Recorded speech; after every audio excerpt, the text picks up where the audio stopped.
Hi, everybody. Welcome to my homestead and welcome to my channel. My name is Jared. We have what I think is a new sign of the times. This is Times of Israel. Argentina's new president arrives in Israel, reiterates pledge to move embassy to Jerusalem.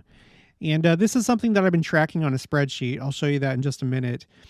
I think that as more and more countries recognize Jerusalem as the capital of Israel, it's, moving things closer and closer to the second coming and something big. And this is a recent phenomena.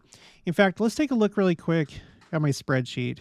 So the first country to move its embassy to Jerusalem was the United States under the presidency of Donald Trump. And it was done on the Gregorian calendar on Israel's Independence Day, May 14th. Okay, this is back in 2018. It's interesting to note that was President Nelson's first year as president of the church. And then just a couple days later, Guatemala also opened its embassy in Jerusalem. And then a couple years later, in 2021, Kosovo opened its embassy on the 14th of March. And then a couple months later, Honduras opened its embassy on the 24th of June. Excuse me. And then the most recent one to open their embassy in Jerusalem is Papua New Guinea. Okay. So far there's 5 countries that have embassies in Jerusalem. And this is obviously a big deal. They still haven't resolved the final status of Jerusalem. And this is one of the main sticking points in this conflict, the Israeli-Palestinian conflict, and trying to resolve who gets the city. And when I say city, really what's being contested is East Jerusalem, where all the important things, or like the really important things are, such as the Mount of Olives, the Temple Mount, the city of David, and the rest of it. Okay.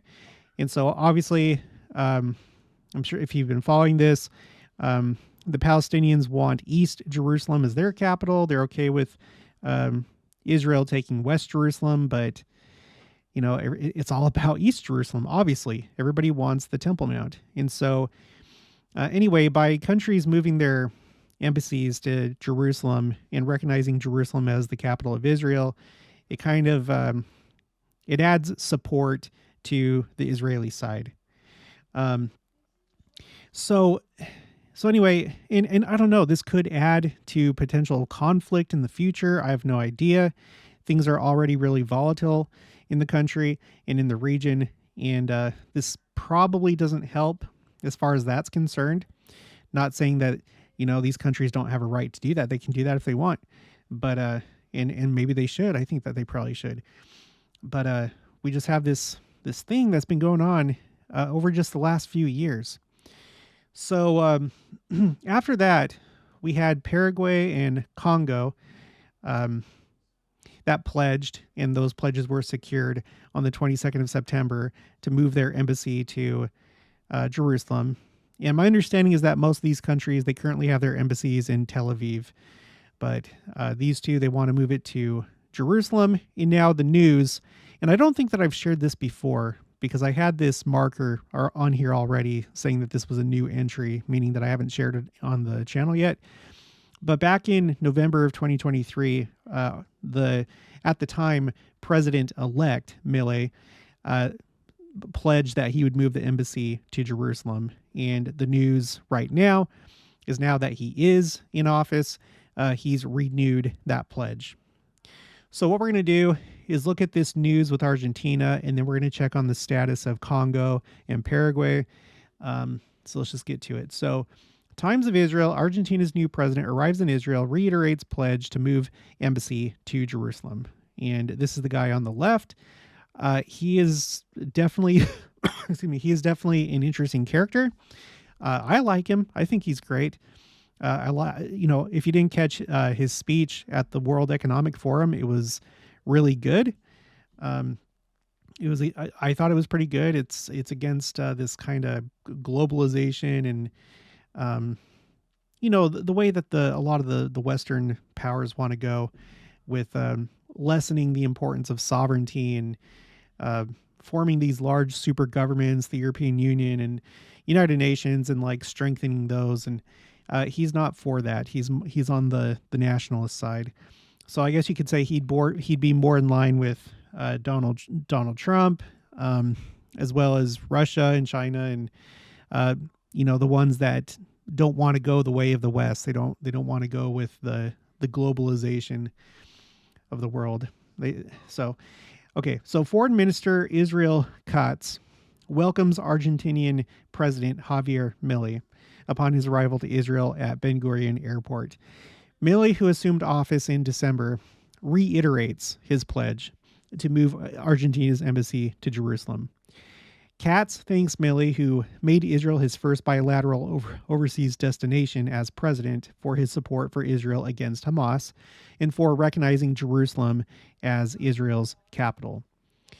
Later on, he brought Argentina's foreign minister, Diana Mondino, and his personal rabbi, Shimon Axel Wanish, along with him on the 3-day trip. Wanish is expected to become Argentina's ambassador to Israel. So I guess it makes sense he would go on that trip. While Milei is not Jewish, he has expressed an interest in Judaism and has talked about potentially converting to the religion. Now that's an interesting idea. The president of Argentina wanting to convert to Judaism. Now, if you don't know, we've talked about it a few times on the channel, but Judaism is not a religion that goes out and tries to convert people, because they don't view it as necessary. You're perfectly fine being a Gentile. All that you're expected to do is obey the 7 Noahide laws. These are laws that they claim were in force at the time of Noah.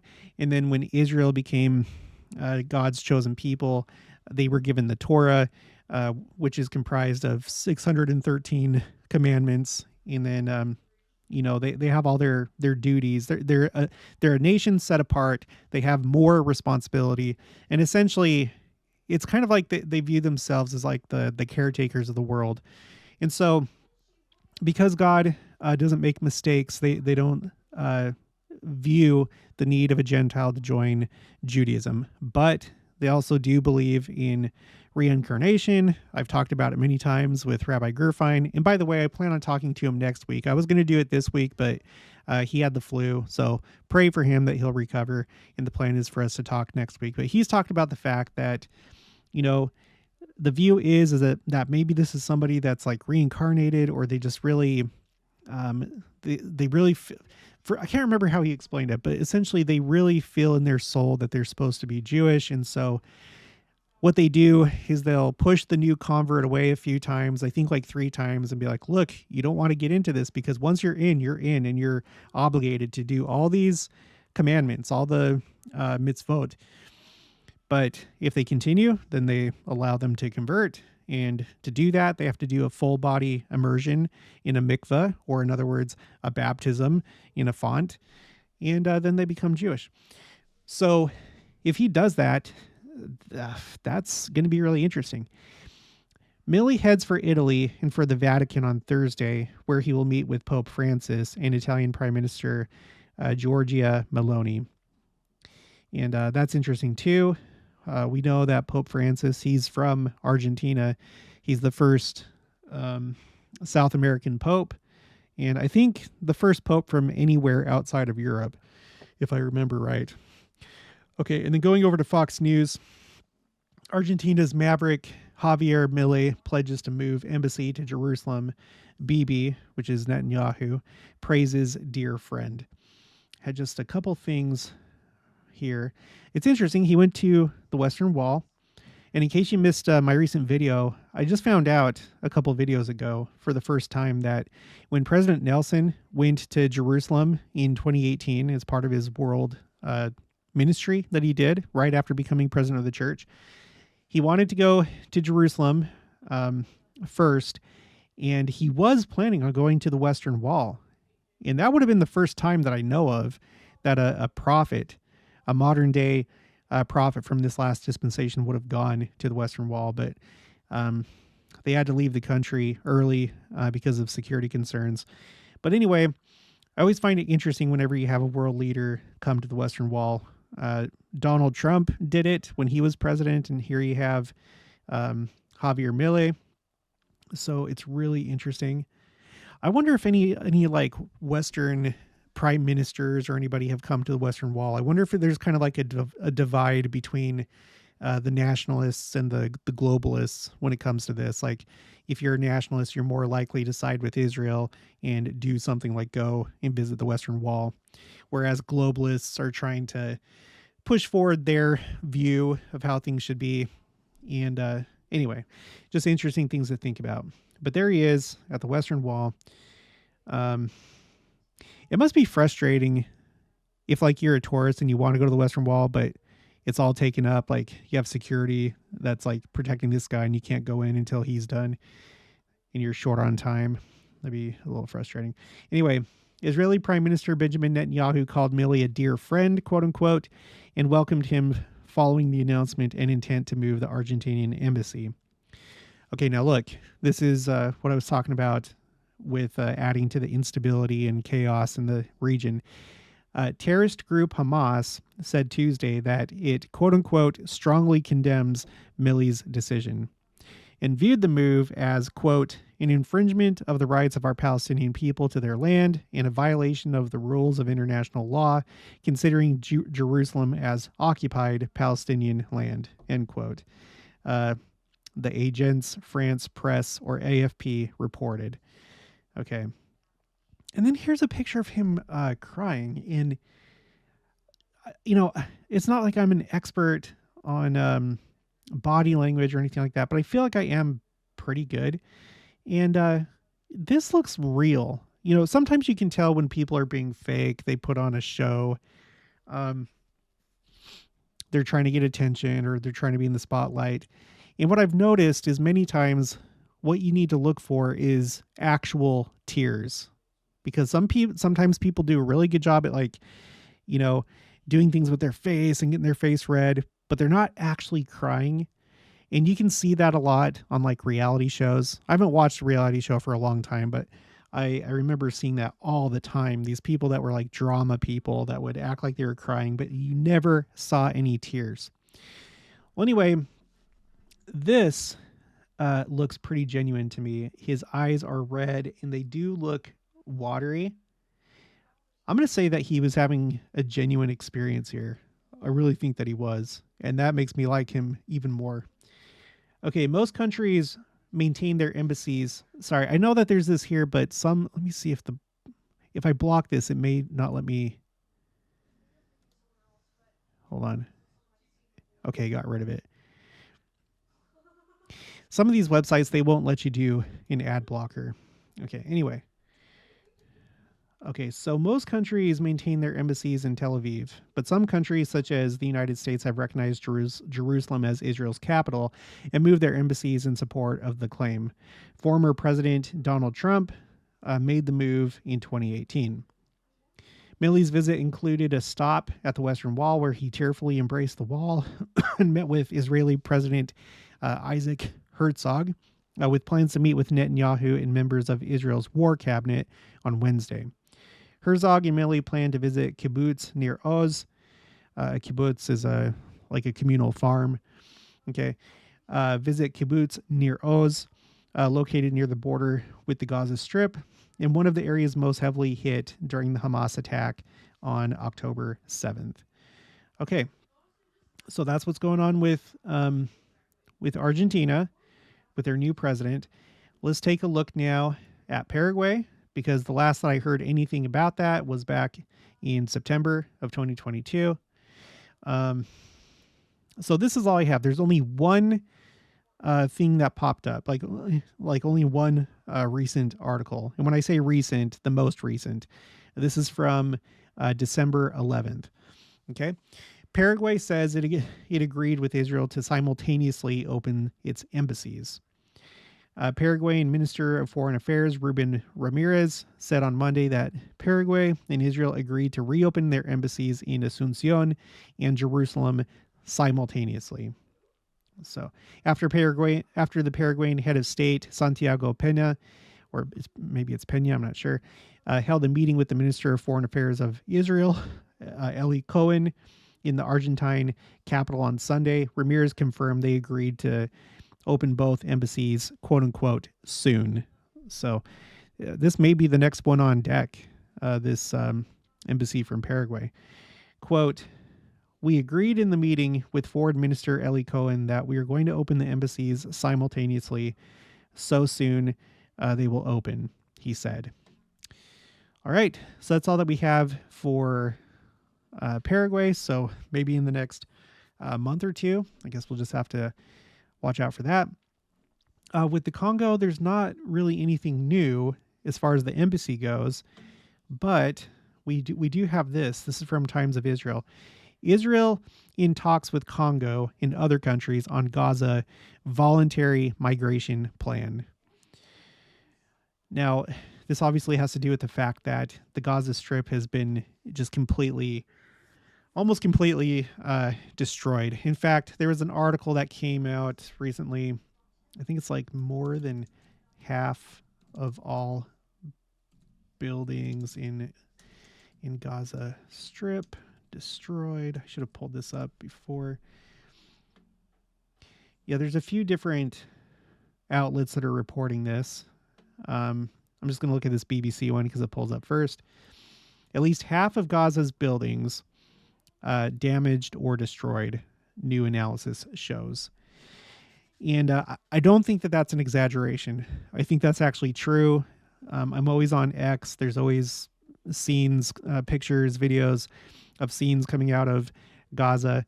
And there is an incredible amount of damage in all those pictures and videos. Anyway, you can read into this more if you want. I'll put the link for it in the description below. But anyway, there are a lot of people that do not have a home to go back to. So I know that they've been talking about this. Here's an article about it. The quote-unquote voluntary resettlement of Palestinians from Gaza is slowly becoming a key official policy of the government, with a senior official saying that Israel has held talks with several countries for their potential absorption. Zaman Israel, the Times of Israel's Hebrew sister site, has learned that Prime Minister Benjamin Netanyahu's coalition is conducting secret contacts for accepting thousands of immigrants from Gaza with Congo, in addition to other nations. Quote, if it would come back, quote, Congo will be willing to take in migrants, and we're in talks with others, end quote, a senior source in the security cabinet said.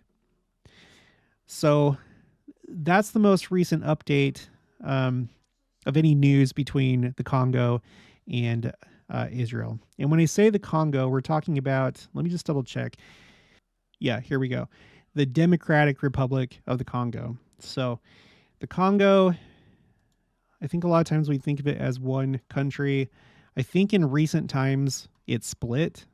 There's a lot of things going on in Africa, and that, I believe, is one of those things. I think there once was a unified Congo, but now what you have is the Democratic Republic of the Congo. And so this is the country that we're talking about that's going to open its embassy in Jerusalem and is open to receiving migrants from Gaza. Okay. But then over here to the west, you have Republic of the Congo. Now, I don't know what's going on with Africa right now, but it seems like spiritually Africa is coming to life. Both within our church, but also with other churches. We've looked at Community of Christ. They've talked about Africa and how there's just like, I don't know if there's like some kind of like revival going on, or I don't know what. Whenever I've done a couple videos about the Catholic Church, they've talked about the importance of Africa in regards to the future of the church. And you can see here, let me turn the borders off. I have the temples turned on. When I went on my mission in 2004, there were only 3 temples in Africa. You had one in Nigeria, one in Ghana, and then you had the other one that had been there for a while in South Africa, in Johannesburg. But now they are just like popping up all over the place. And if we look at the Democratic Republic, what's it called? The DRC, Democratic Republic of the Congo. There are 3 temples that are planned for there. One is under construction. It's this one, the Lubumbashi temple. And then you have this one in Kananga. And then you have another one over here. It looks like this is like a border city. There's this one, Kinshasa. And then on the other side of the border in Republic of the Congo, there's one. Oh wait, so the Kinshasa one, oh my gosh, the Kinshasa one is already in operation. That's why I have it as white. Blue means that it's announced. So the Brazzaville temple in the Republic of the Congo is announced.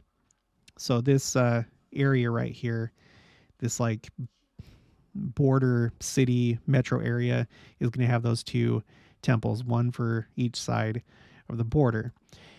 And then you have this one down here that's in construction, under construction right now, Lubumbashi. So interesting things with the Congo. Maybe I'll look into that further in the future, but it seems like stuff is happening in Africa. All right. So anyway, that's it. That's all the news. So I'll be interested to see if we have more countries in the near future that join this growing list of countries. Again, starting with the United States, it goes United States, Guatemala, Kosovo, Honduras, Papua New Guinea. And then those are ones that have already opened their embassies. And then coming up, we have Paraguay, Congo. I should correct that to Democratic Republic of the Congo. And then Argentina. All right, so that's going to be for this one. If you haven't already, please make sure to subscribe, like this video if you liked it, leave your thoughts and opinions down in the comments below. Also make sure to share it, and I'll talk to you guys later.